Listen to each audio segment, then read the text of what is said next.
नमस्कार सांग माने जय जगन्नाथ आशा करछि आपण माने समस्त बहुत भलरे थिबे मो भी बहुत भलरे अछि। एटा गोटे मोर मिनी ट्रैवल ब्लॉग टे जोटा कि किछि दिन पई कि ना किछि कारणवशत मते मो होम टाउन रे रहया पई पडितिला किंतु ऑफिस तो बंद करी हबनी सेति पई कि ना मो मोर ऑफिस को घर जिबा आसिया करूतिली सेटा भी पुनी ट्रेन रो टिकेट मात्र 40 टंका थिला। ए ट्रेन टा गोटे मेमो ट्रेन थिला।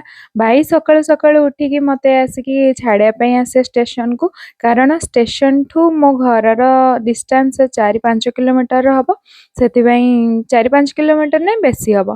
तो मुझे भुवनेश्वर स्टेशन रे आसिक ओह्लई पड़ी तापर चली ऑटो घर को गाधे बाधे की पुणी बाहरी गली ऑफिस को ऑफिस रे काम सारिकी पुणी आसिक ट्रेन रे बसी गली। ट्रेन थिला आमर पाखापाखि 6:45 रे तापर आसिक भाई जाइतला मते आनिया स्टेशन ये हेले मो खुड़ी मो मामा मो भाई मु आसिक घर पहुंची गली दैट्स इट।